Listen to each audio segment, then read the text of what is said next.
Bible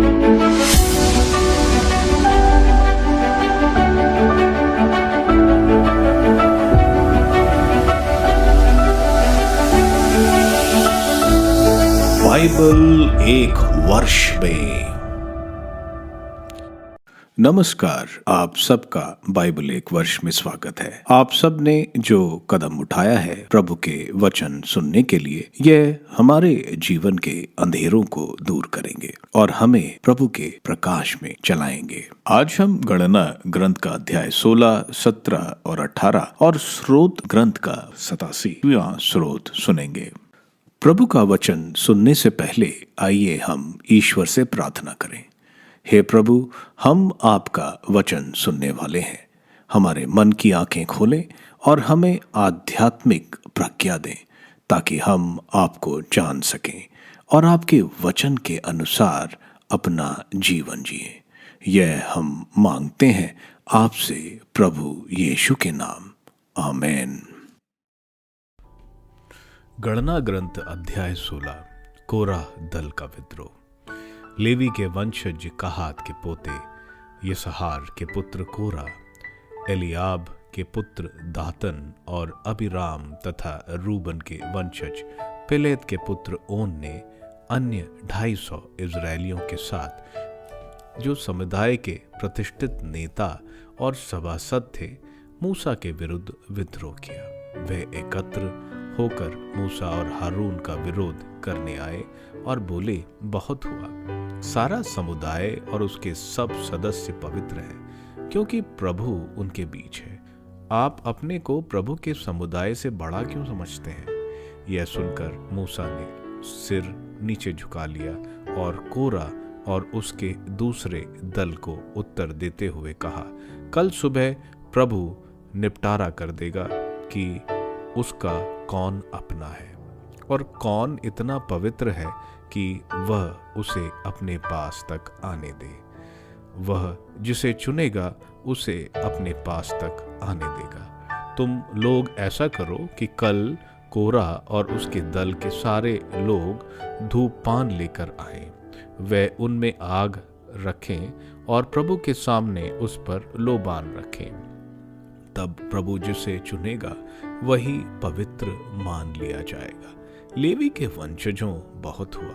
फिर मूसा ने कोरह को संबोधित करते हुए कहा, लेवी के वंशजों सुनो, क्या तुम इतने से संतुष्ट नहीं हो कि इज़राइल के ईश्वर ने तुम्हें इज़राइलियों के समुदाय से चुन लिया है, जिससे वह तुम्हें प्रभु के निवास में सेवा करने अपने पास तक आने दे और कि तुम समुदाय की ओर से उसकी सेवा करो। उसने स्वयं तुमको अपने लेवियों भाइयों के साथ अपने निकट तक आ जाने दिया और अब तुम याजक का पद भी पाना चाहते हो। तुम और तुम्हारा सारा दल प्रभु के विरुद्ध एकत्र हुआ है, क्योंकि हारून कौन है कि तुम उसके विरुद्ध भुनभुनाओ। इसके बाद मूसा ने एलियाब के पुत्र दातान और अबीराम को बुलाया, परंतु उन्होंने यह कहला भेजा, हम नहीं आएंगे। यही बहुत है कि आप हमें एक ऐसे देश से जहां दूध और मधु की नदियां बह रही थीं, इस उजाड़ खंड में बेमौत मारने को निकाल लाए हैं। क्या अब आप हमारा शासक भी बनना चाहते हैं? आप ना हमें ऐसे देश में लाए हैं जहां दूध और मधु की नदियां बहती हैं, और ना आपने हमें विरासत के रूप में खेत और दाखबारियां दी हैं। आप इन सब लोगों की आंखों में धूल झोंकना चाहते हैं। हम नहीं आएंगे। विद्रोहियों का विनाश।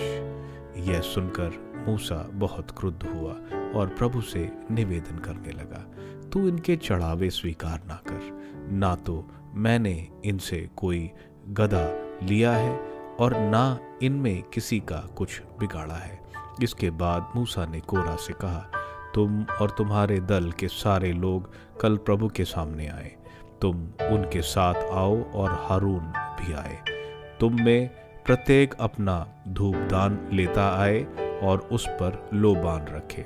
फिर प्रत्येक अपना धूपदान लाए, अर्थात 250 धूपदान प्रभु के सामने ले आओ। तुम और हारून अपना अपना धूपदान लेकर आना।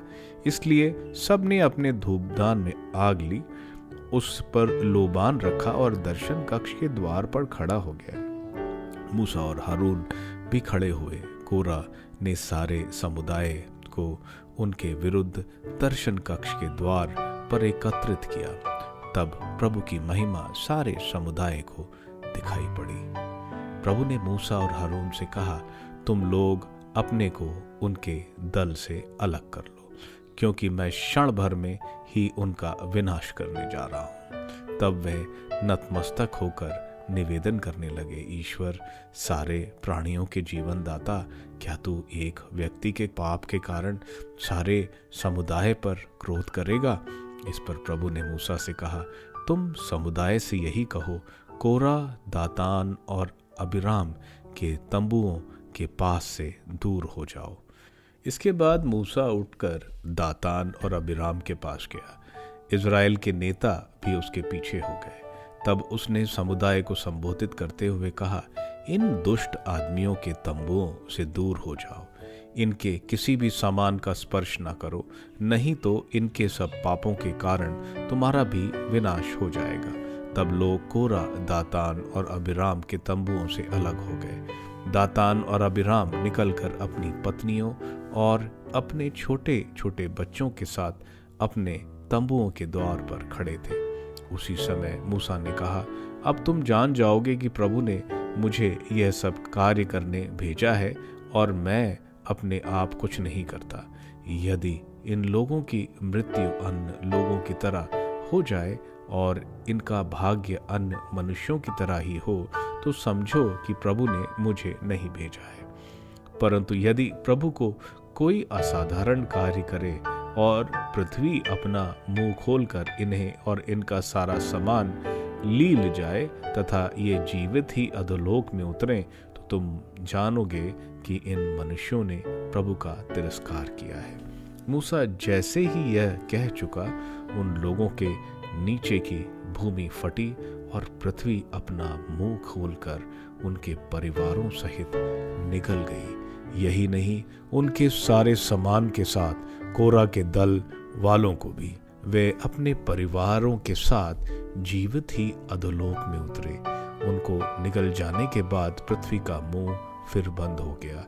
इस तरह समाज से उनका विलोप हो गया। उनका हाहाकार सुनकर आसपास खड़े सब इजरायली यह सोचकर भाग निकले कि ऐसा ना हो कि पृथ्वी हमें भी निकल जाए। प्रभु की ओर से अग्नि आई और उसने उन 250 लोग को भस्म कर दिया जो धूप चढ़ाने आए थे। गणना ग्रंथ अध्याय 17। इसके बाद प्रभु ने मूसा से कहा, याजक हारून के पुत्र एलाजर से कहो कि वह अधभुजी अग्नि से धूप दानों को निकाल ले और अग्नि इधर उधर फैला दे। वे धूप दान पवित्र हो गए हैं। जो व्यक्ति अपने पापों के कारण मर गए हैं, उनके धूपदान ठोक पीट कर उनसे पत्थर बनवाओ, जो वेदी को ढकने के काम आएंगे। वे प्रभु को अर्पित हो चुके हैं, इसलिए वे पवित्र हो गए हैं। वे इजरायलियों के लिए एक चिन्ह होंगे। इस पर याजक एलाजर ने कांसे के उन धूपदानों को उठा लिया जिन्हें वे लोग ले आए थे जो भस्म हो गए थे। उन्हें ठोक पीट कर वेदी के लिए आवरण बना लिया गया। वह इस्राएलियों को यह स्मरण दिलाता है कि हारून वंशियों के सिवा कोई अन्य अधिकारी व्यक्ति प्रभु के सामने धूप जलाने ना जाए। कहीं ऐसा ना हो कि उसके साथ वह हो जाए जो कोरह और उसके दल वालों के साथ हुआ था। प्रभु ने मूसा के माध्यम से कोरह को यह चेतावनी दी थी। देवी प्रकोप और हारून की मध्यस्थता। दूसरे दिन इजरायलियों का सारा समुदाय मूसा और हारून के विरुद्ध बुनबुनाने लगा। वे कहते थे, आपने प्रभु की प्रजा को मार डाला। जब सारा समुदाय मूसा और हारून के विरुद्ध एकत्र हुआ और दर्शन कक्ष के पास आया, तो लोगों ने देखा कि बादलों ने उसे ढक लिया और प्रभु की महिमा प्रकट हो गई है।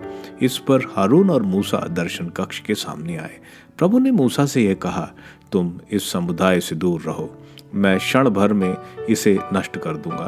तब दोनों मुंह के बल गिर पड़े। मूसा ने हारून से कहा, तुम अपने धूपदान में वेदी पर से आग लो और उस पर लोबान रखो। उसे तुरंत समुदाय के पास ले जाओ और उनके लिए प्रायश्चित विधि संपन्न करो, क्योंकि प्रभु का क्रोध भड़क उठा और महामारी प्रारंभ हो चुकी है। हारून मूसा की आज्ञा के अनुसार धूपदान लेकर जल्दी ही लोगों के बीच आया। उनमें सचमुच महामारी प्रारंभ हो चुकी थी। उसने धूप ढककर लोगों के लिए प्रायश्चित किया। वह मृतकों और जीवितों के बीच खड़ा रहा और महामारी रुक गई। उन लोगों के अतिरिक्त जो कोरा के कारण मर गए थे, उस महामारी में 14,700 व्यक्तियों की मृत्यु हुई। महामारी रुकने के बाद हारून मूसा के पास दर्शन कक्ष के द्वार पर लौट आया। हारून का डंडा। प्रभु ने मूसा से कहा, तुम इजरायलियों से कहो कि प्रत्येक वंश का मुखिया एक डंडा ले आए। कुल मिलाकर 12 डंडे होंगे। हर डंडे पर वंश के मुखिया का नाम लिखो। लेवी के डंडे पर हारून का नाम लिखो। प्रत्येक मुखिया ने लिए एक डंडा हो। उन्हें दर्शन कक्ष में विधान की मंजूषा के सामने रखो, जहां मैं तुमसे मिलने आता हूं। उस व्यक्ति के डंडे में अंकुर निकल आएंगे जिससे मैं जानता हूं। इस तरह मैं तुम्हारे विरुद्ध इजरायलियों की भुनभुनाहट शांत कर दूंगा। मूसा ने इजरायलियों से यह कहा और हर वंश का मुखिया एक डंडा लाए। कुल मिलाकर 12 डंडे थे और उनमें हारून का डंडा भी था। मूसा ने इन डंडों को प्रभु के सामने दर्शन कक्ष में रख दिया। दूसरे दिन जब मूसा ने विधान पत्र के तंबू में प्रवेश किया तो उसने देखा कि लेवी वंश हारून के डंडे में अंकुर निकले थे। उसमें कोपले और बोदियां निकल आई थीं और उसमें बादाम भी लग गए थे। मूसा उन सब डंडों को इजरायलियों के पास बाहर लाया जो प्रभु के सामने रखे हुए थे। उन्होंने उन्हें देखा और अपना डंडा वापस ले लिया। इसके बाद प्रभु ने मूसा से कहा, हारून का डंडा विधान पत्र के सामने फिर रखो। वह वहां विद्रोहियों को चेतावनी देता रहेगा। इस प्रकार वे मेरे विरुद्ध भुनभुनाना बंद करेंगे और उनकी मृत्यु नहीं होगी। प्रभु ने मूसा को जैसा आदेश दिया, मूसा ने वैसा ही किया। याजकों और लेवियों के कर्तव्य। इजरायलियों ने मूसा से कहा, देखिए हमारा विनाश हो रहा है। हम मर रहे हैं, हम सब मर रहे हैं। जो व्यक्ति प्रभु के निवास के पास आता है वह मर जाता है। क्या हम सब की मृत्यु हो जाएगी? गणना ग्रंथ अध्याय 18। प्रभु ने हारून से कहा, पवित्र स्थानों की सेवा में किए हुए दोषों की जिम्मेवारी तुम्हारे पुत्रों और तुम्हारे परिवार की होगी। याजकीय सेवा में किए हुए दोषों की जिम्मेवारी तुम्हारे और तुम्हारे पुत्रों की होगी। तुम अपने पिता के वंश अर्थात लेवी वंश के अपने भाइयों को भी अपने पास आने दो और विधान पत्र के तंबू की सेवा में अपनी और अपने पुत्रों की सहायता करने दो। वे तंबू में सेवा करते हुए तुम्हारी सहायता करेंगे, किंतु वे पवित्र स्थान के पात्रों और वेदी के पास नहीं जाएं, नहीं तो उनकी और तुम्हारी मृत्यु हो जाएगी। वे तुम्हारे सहायक बने और दर्शन कक्ष की देखभाल करें। कोई अनधिकारी व्यक्ति तुम्हारे पास नहीं आ सकता। पवित्र स्थान और वेदी की देखभाल की जिम्मेवारी तुम्हारी होगी। इस प्रकार इजरायलियों पर फिर क्रोध नहीं भड़केगा। मैंने तुम्हारे भाइयों को लेवियों को इजरायलियों में से चुन लिया। वे प्रभु को अर्पित हैं, जिससे वे दर्शन कक्ष में सेवा कार्य करें और तुम्हारी सहायता करें। तुम और तुम्हारे पुत्र वेदी और अंतरपट के पीछे याजक की सब क्रियाएं संपन्न करेंगे। यह तुम्हारा कार्य है। मैं तुमको वरदान के रूप में याजक का सेवा कार्य सौंपता हूँ। यदि कोई अनधिकारी व्यक्ति समीप आएगा तो उसे मृत्युदंड दिया जाएगा। याजकों का निर्धारित भाग। प्रभु ने हारून से कहा, इजरायली मुझे जो चढ़ावा अर्पित करते हैं, मैं उनकी देखरेख तुम्हें सौंपता हूँ और उन्हें तुमको और तुम्हारे पुत्रों को देता हूँ। यह एक अपरिवर्तनीय नियम है जो परंपरागत चढ़ावे नहीं जलाए जाते हैं। उनका एक भाग तुम्हारा होगा, अर्थात सब अन्न बलियां, प्रायश्चित और क्षति रूप बलियां, यह तुम्हारे और तुम्हारे पुत्रों का भाग है। तुम उन्हें एक पवित्र स्थान पर खाओगे, उन्हें सभी पुरुष खा सकते हैं, तुम उन्हें पवित्र मानोगे। यह भी तुम्हारा भाग होगा। इज़राइलियों के जो चढ़ावे हिला हिला कर अर्पित किए जाते हैं, उनका एक भाग मैं तुम्हें देता हूँ। यह एक चिरस्थायी नियम के अनुसार तुम्हारे पुत्रों और पुत्रियों का भाग है। तुम्हारे परिवार का प्रत्येक सदस्य उसे खा सकता है, बशर्ते वह शुद्ध हो। तेल को सब सर्वोत्तम भाग और नई अंगूरी और अन्न का सर्वोत्तम भाग प्रभु को अर्पित प्रथम फल मैं ये सब तुमको देता हूँ। लोगों द्वारा अर्पित अपने खेतों के प्रथम फल तुम्हारे हैं। तुम्हारे परिवार का प्रत्येक सदस्य उन्हें खा सकता है, बेशर्ते वह शुद्ध हो। इज़राइल में प्रत्येक पूर्ण समर्पित वस्तु तुम्हारी है। प्रभु को अर्पित शरीरधारियों के पहलौठे तुम्हारे हैं, चाहे वे मनुष्य के हों चाहे पशुओं के। तुम मनुष्यों और अशुद्ध पशुओं के पहलौठों को छुड़ाने का प्रबंध करोगे। छुड़ाए जाने वाले बच्चे 1 महीने की अवस्था में निर्धारित मूल्य पर छुड़ाए जाएं। उनका मूल्य पवित्र स्थान के शेकलों की तौल के अनुसार 5 शेकल है। प्रत्येक शेकल में 20 केरा। गायों, भेड़ों और बकरियों के पहलौठे बच्चे नहीं छुड़ाए जाएं, वे पवित्र हैं। उनका रक्त वेदी पर छिड़कोगे और उनकी चर्बी होम बलि के रूप में अर्पित करोगे।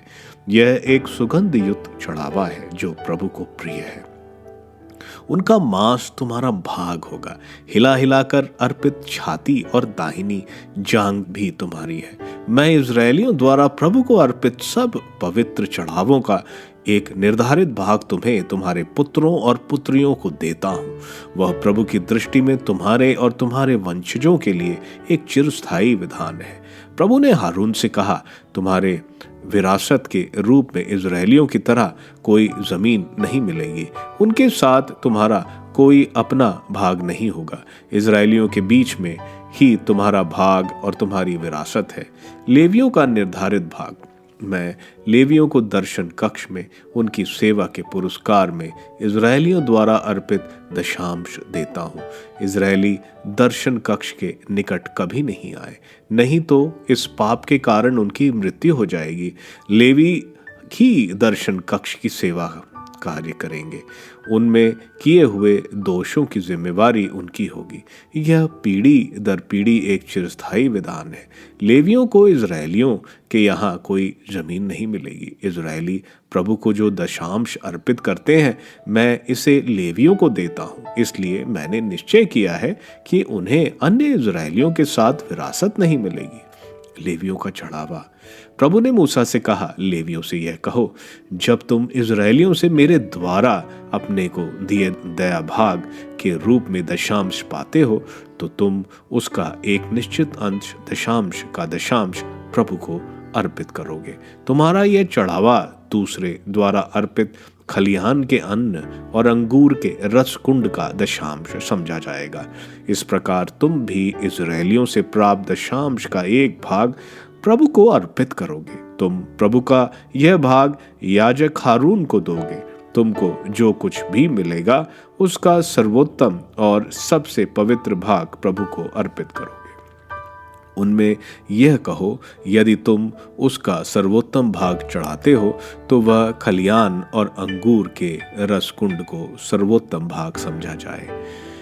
तुम और तुम्हारी कुटुंबी उसे हर जगह खा सकते हैं, क्योंकि वह दर्शन कक्ष में तुम्हारे सेवा कार्य का पुरस्कार है। यदि तुम उनमें सर्वोत्तम भाग चढ़ाते हो तो इस संबंध में तुम्हारा कोई दोष नहीं होगा। इस प्रकार तुम इज़राइलियों को पवित्र चढ़ावे अपवित्र नहीं करोगे और तुम्हारी मृत्यु नहीं होगी। स्रोत ग्रंथ स्रोत 87। सिय्योन राष्ट्रों की माता। कोरह के पुत्रों का एक स्रोत, एक गीत। प्रभु ने पवित्र मंदिर पर अपना नगर बसाया है। वह याकूब के अन्य नगरों की अपेक्षा सिय्योन के फाटकों को अधिक प्यार करता है। ईश्वर के नगर लोग तेरा गुणगान करते हैं। मिस्र और बाबुल के लोग उसके नागरिक कहलाएंगे। फिलिस्तीनिया तीरुस और इथियोपिया सियोन का अपना जन्म स्थान मानेगा। सब लोग सियोन को अपनी माता कहेंगे क्योंकि सब वहीं उत्पन्न हुए हैं।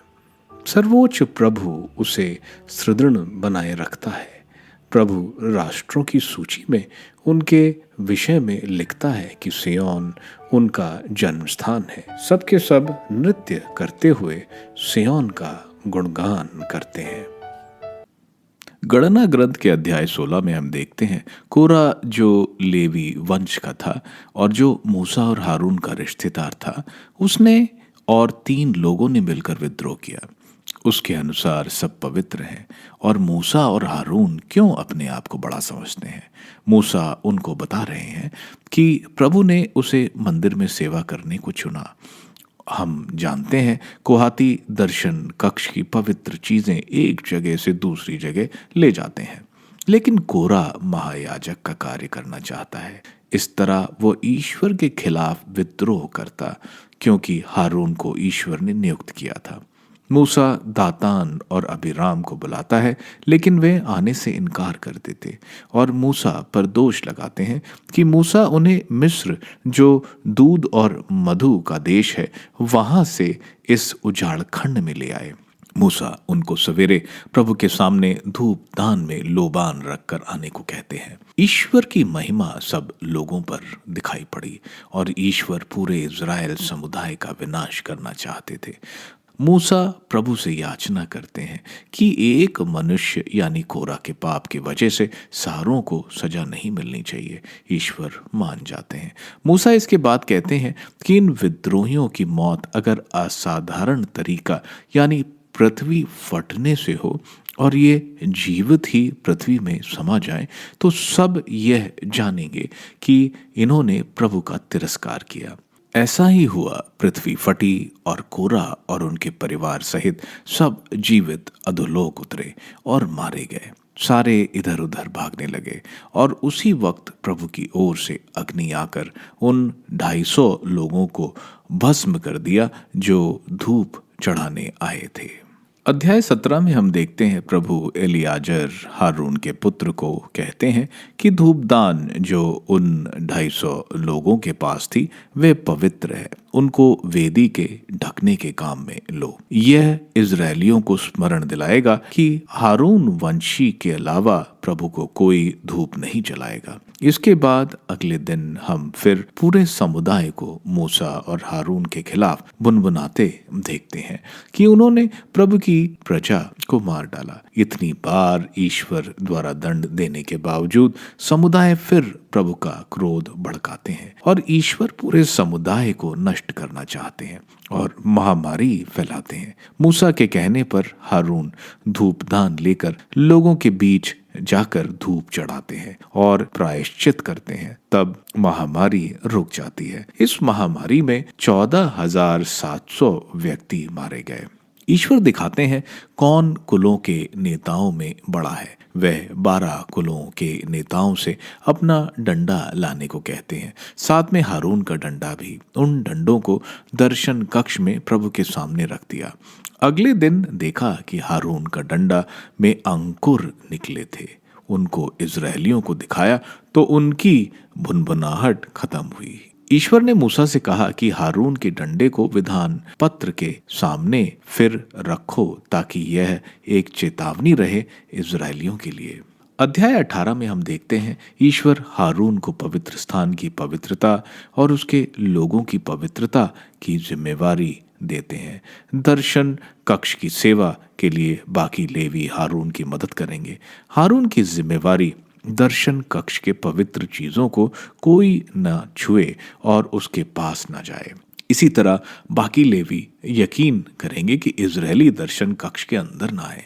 इसके बाद याजकों के निर्धारित भाग के बारे में बताते हैं। जो परंपरागत चढ़ावे जो जलाए नहीं जाते उनका एक भाग उनका होगा जो उनके पुत्र पवित्र स्थल के परिसर में खा सकते हैं। शांति बलि का हिस्सा प्रथम फल जो चढ़ाए जाएंगे, इसके अलावा पूर्ण समर्पित वस्तु उनकी होगी। इसके अलावा सारे पहलौठे चाहे वो मनुष्य हो या जानवर, उनको छुड़ाने की कीमत इनकी होगी। लेकिन गाय, मेमने और बकरी के पहलौठे नहीं छुड़ाए जाएंगे। ये प्रभु को अर्पित है और इनकी बलि चढ़ाई जाएगी। इसके अलावा जब इजरायली कानान देश में रहेंगे तो वह अपनी आय का दशांश मंदिर को देंगे। यह लेवियों को जाएगा। इसका दशांश लेवी ईश्वर को चढ़ाएंगे। स्रोत ग्रंथ का 27वां स्रोत कोरा के पुत्रों ने लिखा है। कोरा जो लेवी हैं और मंदिर की सेवा करते हैं। स्रोतकार सिय्योन यरूशलेम की प्रशंसा कर रहा है, जो संसार का मध्य माना जाता है। यह शहर जिसको स्वयं ईश्वर प्यार करते हैं। यह आध्यात्मिक माता है ईश्वर के लोगों के लिए। यह वह शहर है जहां ईश्वर रहते हैं और ईश्वर उन सब को जानते हैं जो दूर राज्यों में रहते हैं, जो उनकी आराधना और उनको प्यार करते हैं। इन सब लोगों का जन्म का लेखा रखा गया है। ईश्वर की उपस्थिति मंदिर में है और वो लोगों को हर्षित और जीवन प्रदान करते हैं। आप सबको धन्यवाद ईश्वर के वचन सुनने के लिए। मैं आपसे विनती करता हूं कि आप बाइबल एक वर्ष में को दूसरों के साथ शेयर करें, क्योंकि प्रभु का वचन स्वयं प्रभु यीशु है। प्रभु को दूसरों को देने वालों को प्रभु की आशीष जरूर मिलेगी। मैं आप सबका बड़ी बेसब्री से कल इंतजार करूंगा। धन्यवाद।